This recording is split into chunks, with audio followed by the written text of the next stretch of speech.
All right, my friends, let's make sure that you can get through problems like this on a super basic level. Some people see this and they think it's something fancy, but it super isn't. So, so for part A, there's more than one way to think it through. There's just kind of a really broad way to think about it. So like a sub 1 equals 4, right? Like what are they saying? That means they're saying your first term is 4.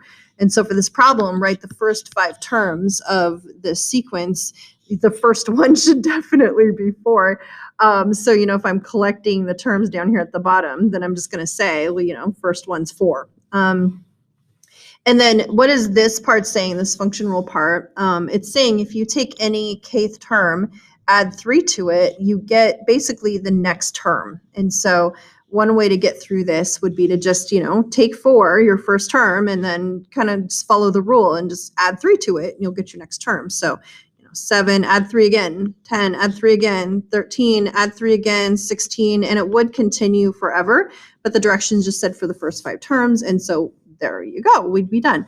But for part B, that kind of thinking will work, but for some folks, it's not as accessible. So I'm going to go back to part A here. Oops, sorry about the weird. Anyway, I'm going to go back to part A here and show you, kind of do a little metacognition, like think about how you think type thing. So one way to get through a problem like this would be to just follow this function rule super obediently, like in a T-table type format. Whoops.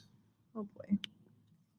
Almost. And so like you could just ask this rule here, like, dear function rule, what would you say if k was equal to 1? And so if k was equal to 1, then what would the rule say? It would say a sub, and it would say 1 plus 1. So a sub 2 on the left side of the equal sign. And on the right side, it would say a sub 1 plus 3. And then a sub 1 was given to you as 4. So that's a way to figure out that a sub 2 was 7.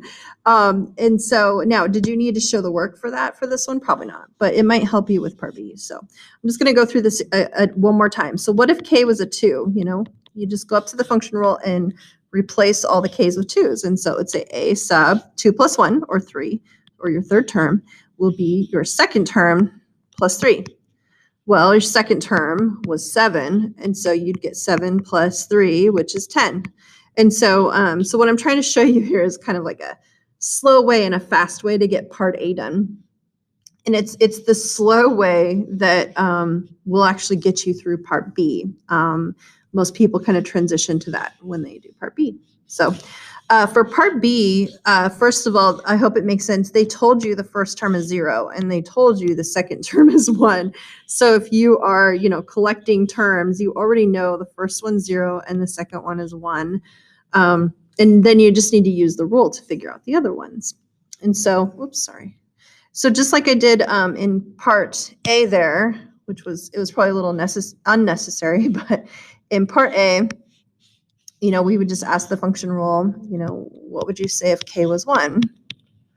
And so just replace all the k's with 1s. And this function rule would tell you a sub 1 plus 2, or 3, would be 5 times a sub 1 plus 1, or 2, minus, whoops, forgot to replace that k with 1, minus a sub 1.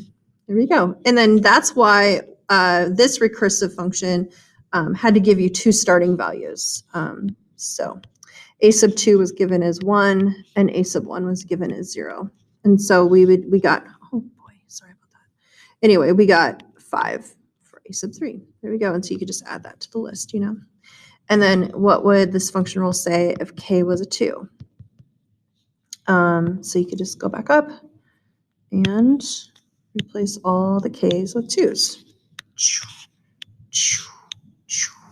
And so it would say a sub 4 is equal to 5 times a sub 3 minus a sub 2, which would be 5 times, we just found out a sub 3, it's 5, and then a sub 2 was given as 1, and so we'd get, 24 for that one. And so we would just go through this process one more time to figure out the 5th term, and so you just go back to the function rule and just keep upping your k value by 1 each time. 3, 3, 3. So the rule would tell you that a sub 5 is equal to 5 times a sub 4 minus a sub 3, which should be 5 times. A sub 4 was 24, and a sub 3 was, what was a sub 3? 5. There we go. So you'd basically end up with whatever 23 times 5 is. So what would that be? 115? I think it's 115.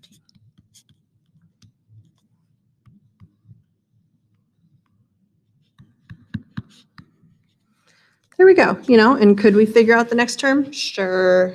Do we want to? No.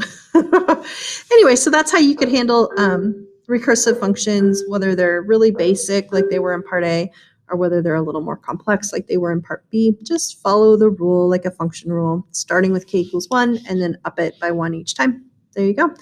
Okay, last thing for this lesson is making sure that you understand the vocabulary that they will use in the problem set.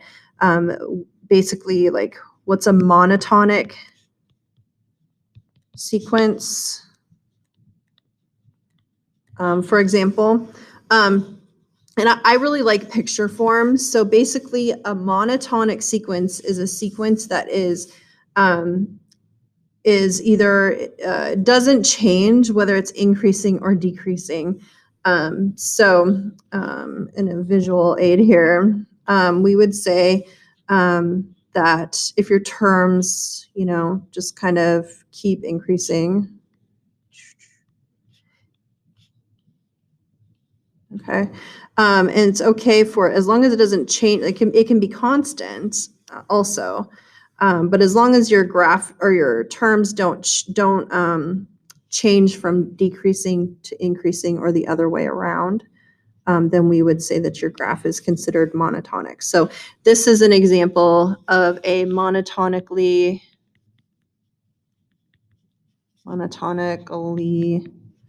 increasing function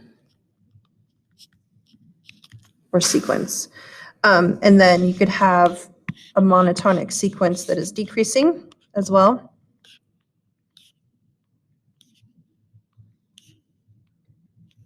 So as long as, and it can be constant, right? You can kind of have like the value not change for a while, but you wouldn't want it to like go back up, basically.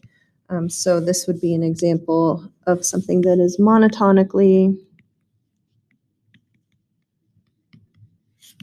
decreasing. There we go. And then, but if your terms, increase, but then decrease at any point, even if it then like decreases, but then, so because this one increased in value and then decreased, we would say that this is not monotonic. There we go. Hopefully that makes sense. Now let's talk about whether a sequence is bounded. So we would say that a sequence is bounded above if there's some value that the value of the terms of your sequence is always less than or equal to that value. And so, oops. So here's an example of a sequence that is bounded above.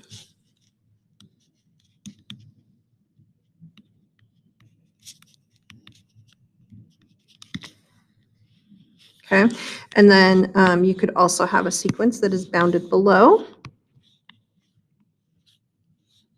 So there's some value that the terms of your sequence are always greater. Like there's no term that crosses that line, essentially, kind of like a horizontal asymptote. And so this is an example of a sequence that is bounded below. There we go.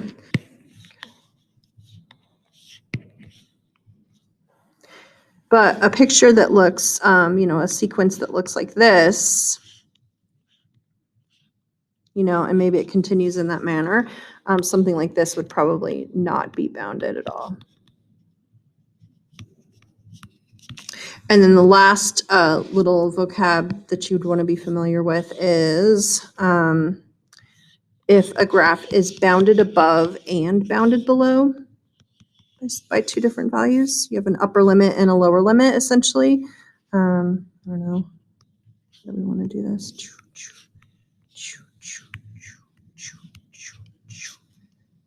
You know, kind of like a sine or cosine wave or something. So if a function has, if it's bounded above and bounded below, then it's considered bounded. There we go. I think those are the little finishing touches that we had for this lesson. So, you know, if I was to ask you, you know, if we went back through the examples, you know, for example 1, would you say that this sequence is monotonic? And so I hope it makes sense. You'd say, yes, it is monotonic. And is it monotonically increasing or monotonically decreasing? It's monotonically decreasing. Would you say that this sequence is bounded? Well, it's not bounded. I guess it kind of is bounded above. It's definitely bounded below, though, by 0. And so, yes, so example 1 is bounded. Example 2, part A, you know, would you say the example 2, part A, we could look at the picture, you know, would you say that that one is monotonic? And you'd say no. And then, would you say that it is bounded? Definitely. It's bounded above by 1 and below by -1. Let's see. Part B here, would you say that it's monotonic? The answer is no, because sometimes it increases and sometimes it decreases. And then would you say that it is bounded? I would say, yeah, it's bounded above by 1. And then it's bounded below by -1/3. So yes, it's bounded. Example 4. Oopsie. Example 4, we've got a sequence that is strictly increasing or monotonically increasing. And you know, it's not bounded above, but it is bounded below by 4. There you go. And then similar for part B. So hopefully that makes sense. Hopefully you're comfortable with that language. It is something that they'll use sometimes, and it's just kind of expected that you know what they're talking about. So hopefully that makes sense, and hopefully you're off to a good start with chapter 8. Take care, everybody.